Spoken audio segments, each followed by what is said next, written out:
My name's Adele Onyango and welcome to another episode of Legally Clueless. No, seriously, I have no clue what I'm doing, but I'm pretty sure I'm not the only one. Hey you, welcome to episode 216 of Legally Clueless. Thank you so much for rocking with this podcast, especially if you are an OG member of the family. I've got so much love for you. And if this is your first time listening to this podcast, welcome to the family. Audio episodes like this go out every single Monday and you can stream them on Spotify or everywhere else you find podcasts on. Make sure you check out our website, which is legallycluelessafrica.com. There's a link to it in the show notes. While there, you can watch our tour series, our video series, and sign up to join our community and stay informed of when our events are coming up. Ooh, and if you want to share your story on this podcast, if you're African, you've got a valid story, we want to hear it wherever you are in this beautiful world of ours. All you have to do is in the show notes, fill out the storyteller form and we will get back to you. We do recordings virtually as well. So literally, doesn't matter where in the globe you are. We will find you. It sounds a bit stalkerish when I say like we'll find you in a good way. All right. And the last thing, join our cozy corner of the internet on Instagram. We're at Legally Clueless Africa. I think I'm going to slow down on Twitter just because there's so much anger there. And I'm just like, I just want soft things, only soft things for a bit. So yeah, join our Instagram page. We're Legally Clueless Africa. And shout out to everybody who's part of that family and just showing us so much love over there. I really do appreciate you. So I'm really excited about this episode because it is coming out on the 1st of May. Yes, Labor Day is a thing, but what we're focused on here is that May is Mental Health Awareness Month. So it's great to have this storyteller on the podcast. In my mind, I was like, so we've closed school. See, the next thing that comes after this is Christmas. In my mind, I'm like, okay, so my family is coming to see me and I need to prepare a feast, a Kenyan feast. Made all the food that I had in the house. So one day I was making a feast and then the next day, I don't know, there was just there's a blackout and I woke up in hospital. The feast was all in my head.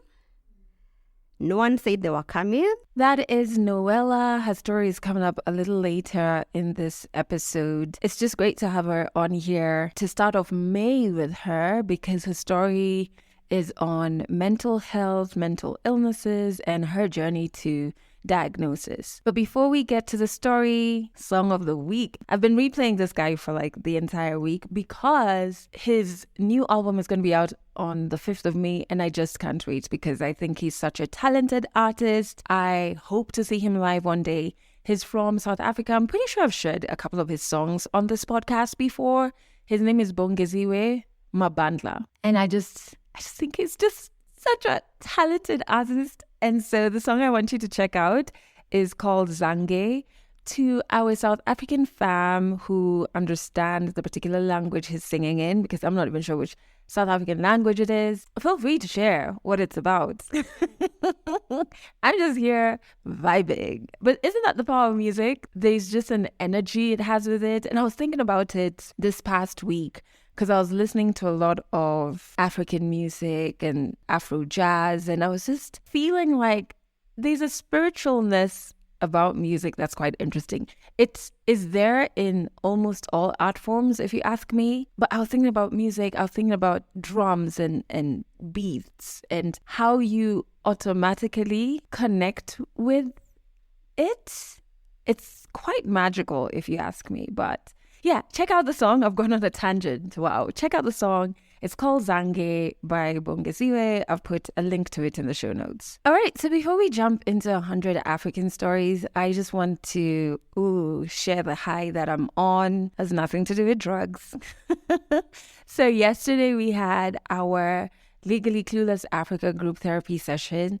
And it's our second one. It was just so powerful, so spiritual. And I'm just so inspired by every single person who came, because I think deciding to intentionally heal is such an act of courage. I love clapping for even the people in my close circle. Whenever they take a step towards that, I'm just like, really celebrating almost like it's their birthday. So I just felt so inspired by everybody who came, and I wanted to share a few take homes, maybe like 1, 2, 3, 4, 5. There are many. Okay, so let me breeze through them. So what we were talking about mainly in the group therapy session was how we lose our essential selves in our childhood as per our family dynamics and even, let's say, school. And if you have no idea what I'm talking about when I say essential selves, if you go an episode back, I think episode 214, I had a conversation with my therapist, Faith, who actually leads the group therapy sessions, and she talks about essential self versus social self. So just so that you're not floating. Anyway, so some of the things that came up that I want to share. Number one is like boundaries in families. And one of the things Faith highlighted that so many people kind of recognize, and even I recognize in my own journey and my own life, and I hadn't really sat down with it, was boundaries in terms of like your parents or your primary caregivers sharing stories about you to, say, your aunties or your uncles, to like external family members or even to your siblings, and how that makes you feel. And I hadn't recognized that one of the things I resent about someone in my family is kind of like being in bed and she seated at the foot of my bed speaking to another aunt about me, and they think I'm asleep, and she's saying the most unfair things about me, and I still remember it. Isn't that hectic? Like, I must have been about maybe 12, but she's saying the most horrible things about me, and then the next day kind of like smiling like everything is okay. And I still remember having that inner confusion of like, oh, sis. I heard you, but obviously you're a kid, you can't.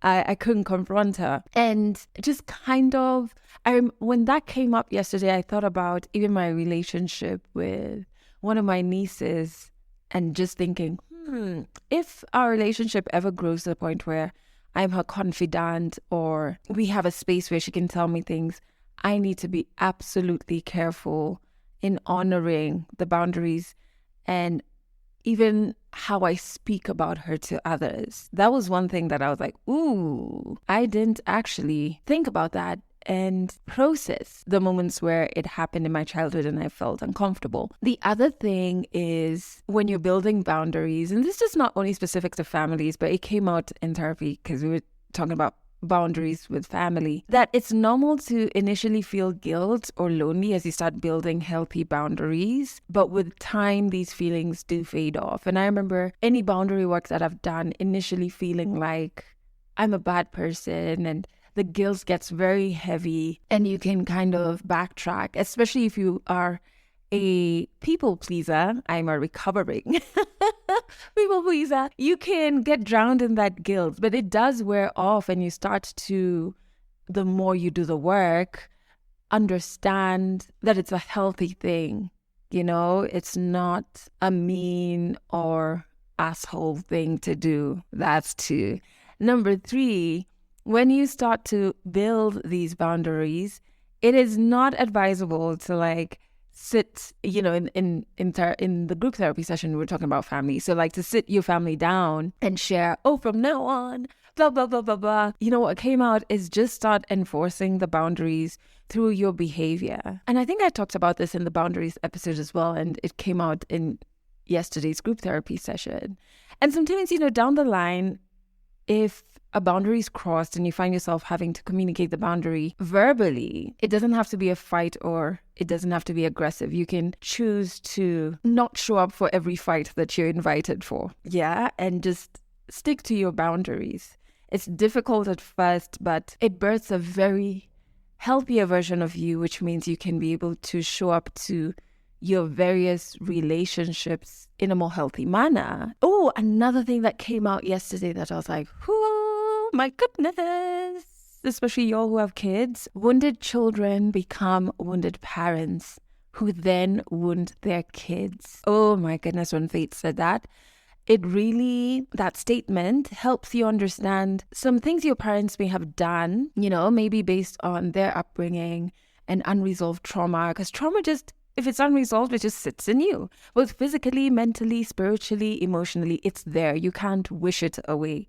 It will always be there. It'll manifest in your habits, in your words, in your physical feeling. It is there, right? And so our wounded parents were wounded children, and because it was unresolved, they then passed on those wounds to their kids. So it helps you understand some things your parents may have done, but also makes you very aware that if you are not careful, you could continue these harmful habits and wound your kids.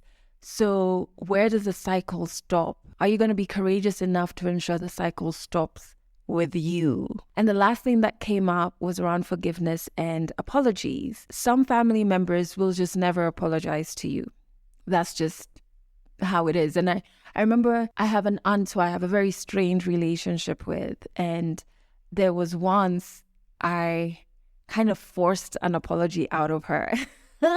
And I thought it would make me feel better for some things that she said, which I will actually get into when I finally give you the episode on hyper-independence. But, you know, the apology when it finally came out, because when I say I forced it, I did force it out of her. It just wasn't real. Yeah, it just wasn't real. But I thought about that incident yesterday in the group therapy session, because what came up was, one, some family members who have hurt you will never apologize to you. And so you need to figure out, how do you heal knowing there's no apology coming? This is not only limited to family, it's across the board. There are people who have hurt you that there will be no apology coming your way. And another thing that came out was that apologies and forgiveness need to be specific. They cannot be blanket apologies and blanket forgiveness. And you know, a lot of older family members are known for this, just to kind of like, okay, I'm sorry for it all or whatever. These apologies need to be very specific. What are you apologizing for? And when they apologize, on your end, what are you forgiving for? It was just such a magical experience, and my sincere love just goes out to everybody who came. And the next group therapy session is probably going to be in June. So do sign up to join our community so that you can get a heads up first when the next therapy session is. And yeah, I'm still on a high from it. It was just so wonderful. So we need to jump into 100 African stories. So I first saw Noella at a Legally Clueless Africa digital content workshop last year. Yes. And, you know, she came in and I had no idea what project she was working on. I think the participants were about 20 or 25. Anyway, the next time I saw her was when a friend sent me a video of her film that's titled What's Eating My Mind. It's on the BBC Africa YouTube channel, and there's a link to it in the show notes. But I think you should listen to her story first before you watch it. And the film follows her over a couple of years through a diagnosis of a mental illness that changed her life. She is just so amazing. Her energy is right, and I'm so thankful for the work she's doing in championing much needed change when it comes to all-round mental health. I couldn't think of a better story to kick off Mental Health Awareness Month with than Noella's. 100 African stories on Legally Clueless. Stories from Africa. I'm Noella from Nairobi, Kenya. My parents are originally from Kitui, and I come from a tribe. Our clan is called Mbakanya, which means people who love meat. And I definitely love meat. So I feel like my childhood was a highlight reel, because I am the only girl. I have two elder brothers. And growing up, like I said, it's a highlight reel, because I always remember having parties either at our house or going to my uncle's or my grandfather's place and having parties. So it was always about celebration. And that really stood out for me, because my mom particularly was keen on having my brothers and I experience other cultures. Because I remember even during when I was in primary school, she used to bring us, she was a primary school teacher. So she'd bring us Diwali sweets. She was a teacher in Gara, and also we'd have crisps. And then also went to a public primary school where we had party days at the end of the term, had a lot of road trips. Like every end of term, we'd have a road trip outside of Nairobi. And if we don't have that with school, she'd always take us to Mombasa, and my brothers would go to Christian camp. At the time I was very young, so I couldn't qualify to Christian camp in Diani. So like we'd go around to Kunda, Diani, Mombasa, just learning about the different places. And I remember as early as 9 years old, I was able to take a matatu to school and back, and was very curious. So like in my 20s, I was the kind of person who would be like, oh, hey, I'm going to Naivasha for 4 days. Then my family was like, okay, cool. Because it was something like I was already exposed to, and it wasn't like, they weren't like, who is she going with? It was, they just trusted my judgments. And I feel like that's where I get my sense of curiosity as a storyteller. I do stories that sometimes people don't see the vision while I'm pitching it, but I love that sense of curiosity and that sense of adventure, especially with how I do things in my life. I was a quiet child growing up, but I was very observant. And I think I also, that also helped me like store a lot of good core fun memories. So for me, like I remember very early on, my dad and mom taking us to, I think it was 20th century at the time. I was very young. But I remember the smell of popcorn. I remember watching Michael Jackson's Thriller. So for me, that's a core memory because I was introduced to storytelling and the fun of it. And because my dad did buy us popcorn, so these days, what I usually do is I'd go to the cinema in the middle of the week. Probably there's no one else in the cinema. Buy myself popcorn or probably sneak it in for the Kenyan that I am, and then just watch a movie. So I feel like that created my sense of wonder, and it also created like my curiosity about things, you know? Because I was always curious, like, how do these people do this? Like, yes, we're watching Thriller. I remember Michael Jackson dancing to it and like the different elements. It was a scary part, but somehow as kids we were there. So I don't know how we made it into the theater. So, I mean, that I feel like also build up my curiosity alongside the travel experiences that my mom was keen on us having, the schools she purposed for my brothers and I to go to where we'd experience different cultures. I realized that something was wrong. Honestly, it didn't come from me, from like me realizing it. It came from other people. So I've always loved to tell stories. And so I got this opportunity to go to the US to study film. And I was excited. I was in the first semester, did really well with it. Also got to work at the school's production company. So I was like, things are aligning, things are doing well. But it was a foreign land. It wasn't home. And it was interesting because I was used to traveling within Kenya. And I was like this person who wakes up and goes, like, decides I want to go to Nakuru today, and I travel with my friends just for the curiosity, just to find out what it is about. So here I am in grad school, having finished my first semester, and I was always online because of missing home. So if I was not talking to my family, I was talking to my friends back here in Kenya. So from their side of story, they felt like there's a time I really had long conversations.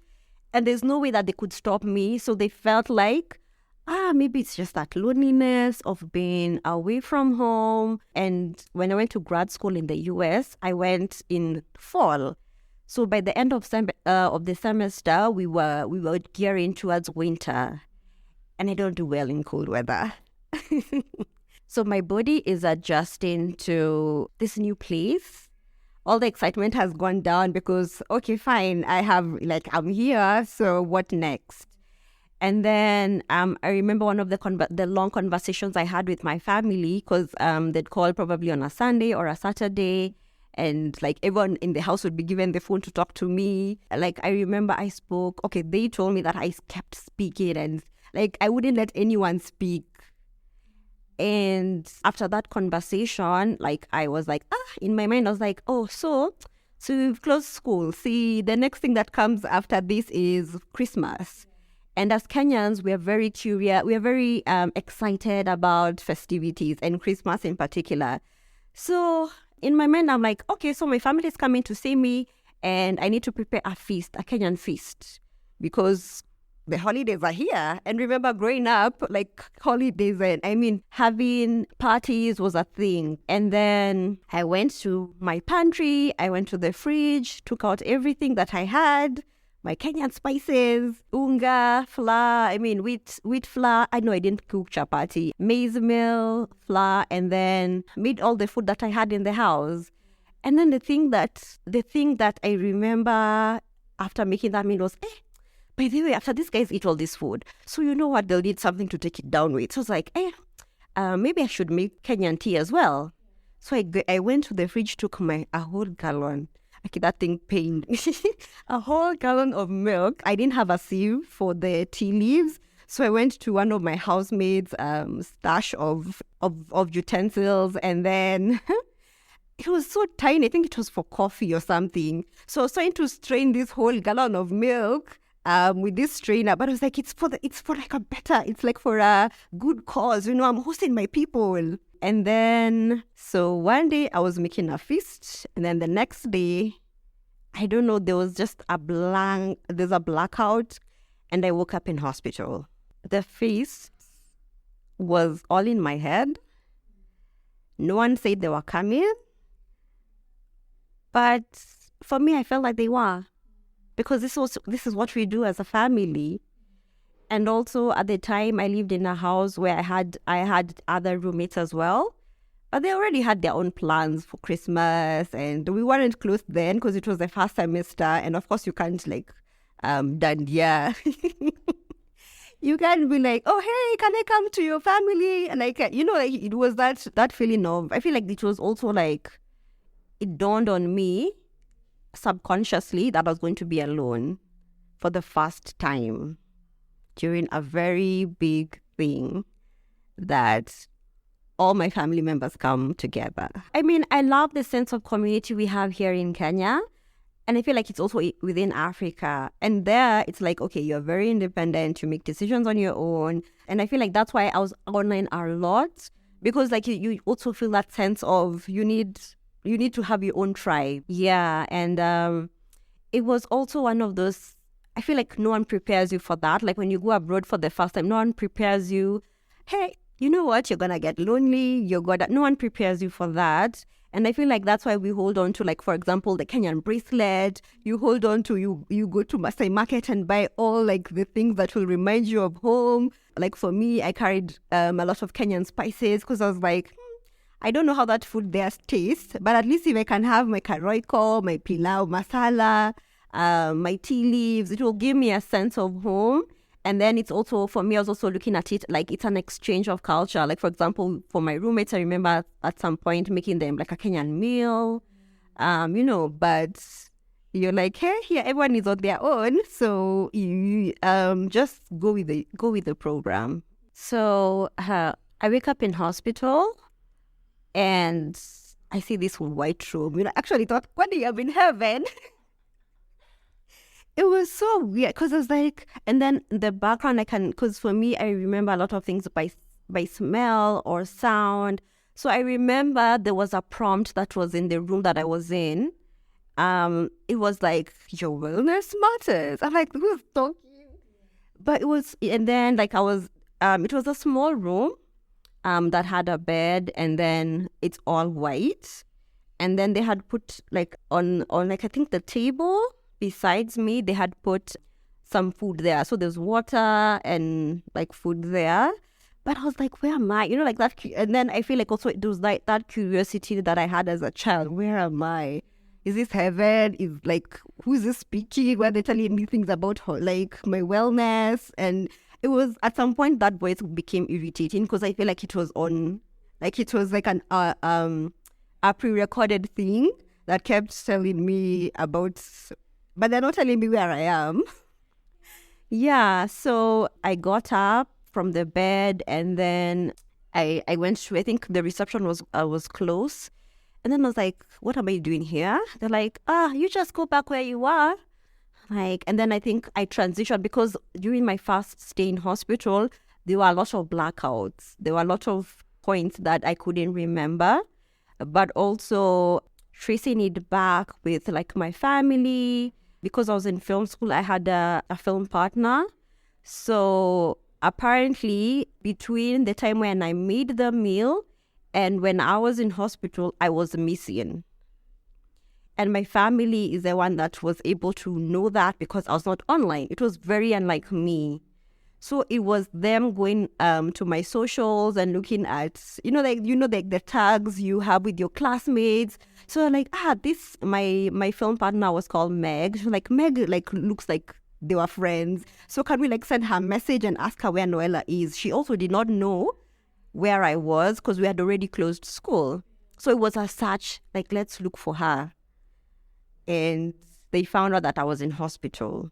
But they found out that because in my core memory, I knew my name, I knew my dad's number offhand. I knew, they were able to trace with that. So when I was making the meal, it was a series of events that happened leading me going up to hospital. So in between all the things that were happening, me imagining that my family is coming to see me, something in my head just snapped and I was like, oh, you need to run and run now. And I was like, if I run, I need to do it smartly. So I need to have like a bag, a change of clothes, which was there when I went to hospital. And I need to spray a bit of perfume so that like I don't seem like a random person who's running. But like in my head, I was running towards the school. I lived outside the school, but it was a walking distance. So in my head, I was like, I need to make it convincing, like carry a bag.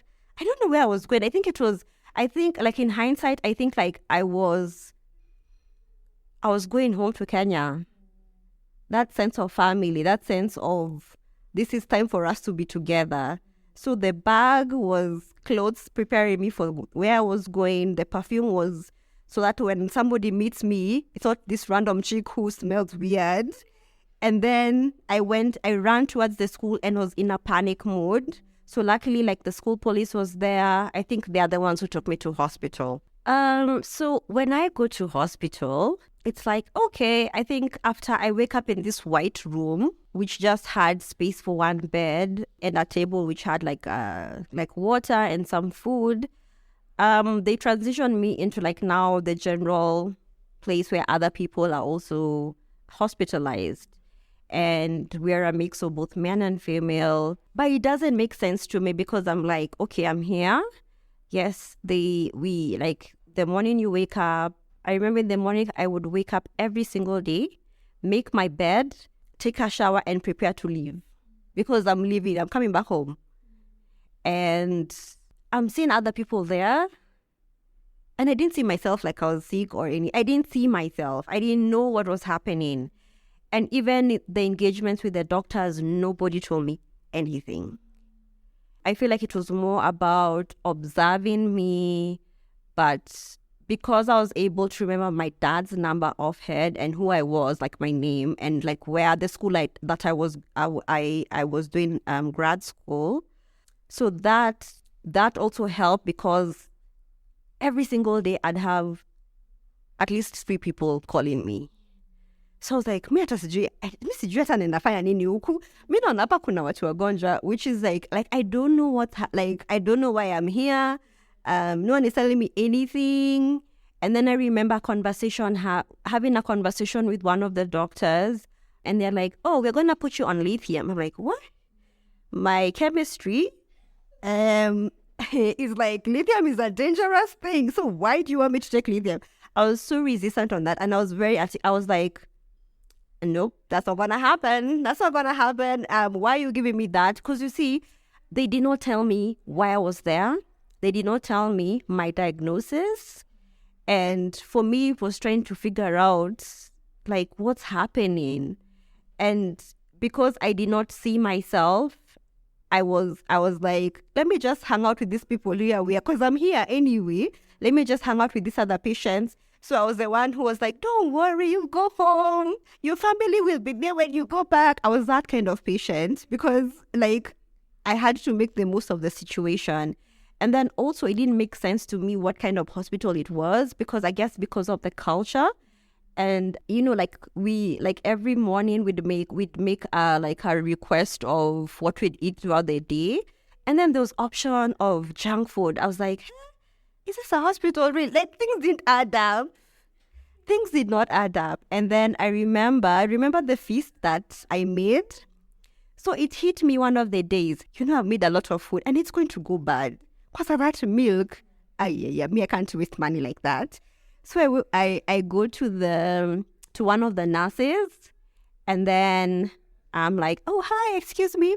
So I don't know whether you can we can figure a way of how to get someone to the house that I live. It's near campus, and like there's food there. So like you can probably give out to people who need the food, because man, it doesn't make sense for it to go wrong, to go bad.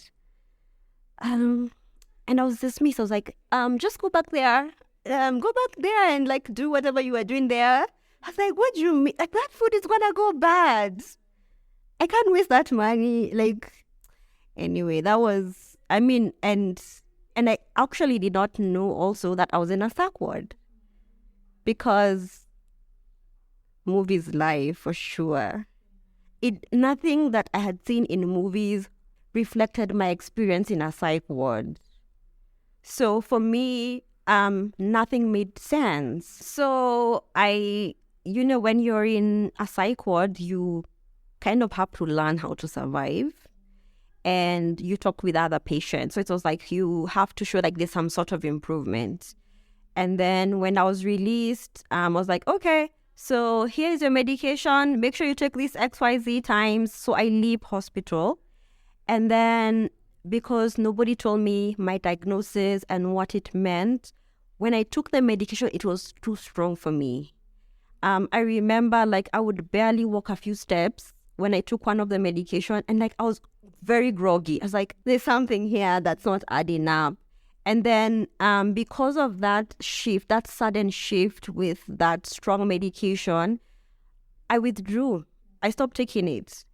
And that was the worst decision, because it triggered another relapse. And then when I went back to hospital, I was worse than the first time, because my body is trying to adjust to me withdrawing suddenly, and they have to put you on heavier medication when you get hospitalized. So there were so many changes happening to my body I didn't understand. So like the second time when I went to hospital, I was more withdrawn. I didn't speak to, I was it was like a totally different person from the first time. And then I remember the second time I spent Christmas in hospital. So that was there was so much. And then even when I was speaking to family at home, it was like, oh, niko tu sawa.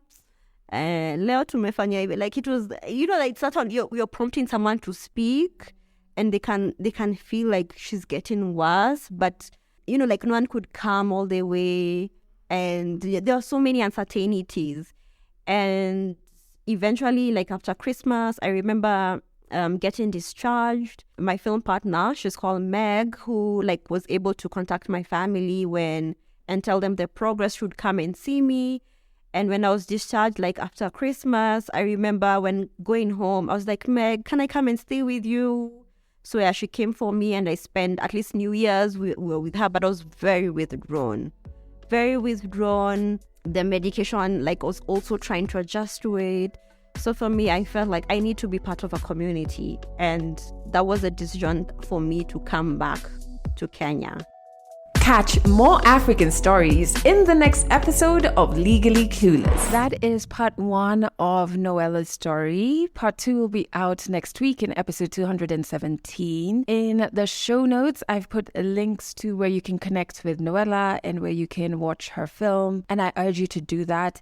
And then after you've watched it, I urge you to share it across all your networks, especially seeing as how May is Mental Health Awareness Month. So just make sure you do that. And then even away from the more technical aspects of mental health, when we're talking about actual illnesses, healthcare, access to different medical interventions, etc. Even just away from that, I think sometimes with such issues, it can become overwhelming, where you feel like you know the problem, but you don't have the capacity to change anything.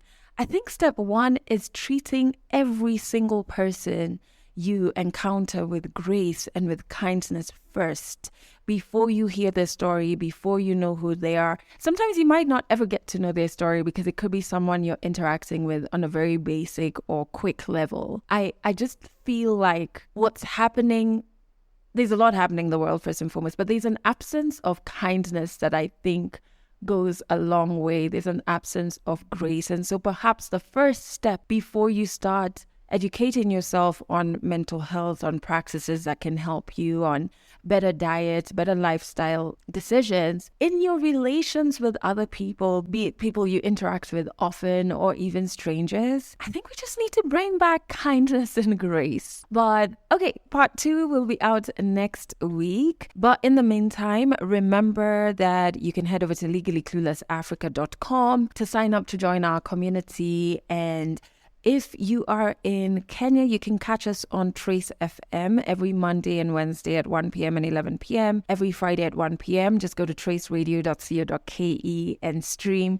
Trace there. I'm sending you so much, kindness and grace. Those things that are missing in the world, I'm going to send those your way and leave you with this, what you can expect in next week's episode. Unfortunately, even when I came back home, I did not know my diagnosis. They did full body checks. So I was like, okay, everything else is fine, but you have unspecified bipolar. And that didn't mean anything to me because I did not know what that was. Luckily, my dad ni wale wako by gazeti. So this was I was diagnosed in 2016. And then early 2017, I came back home to Kenya. At the time, my dad had seen like a newspaper. There was a story that someone had shared. And part of her story was that she was bipolar. So there were similarities to her story and mine. That's it for this episode of Legally Clueless. You can share this podcast with your friends. You can keep it for yourself. I'm not judging. Just make sure you're here next week for the next episode.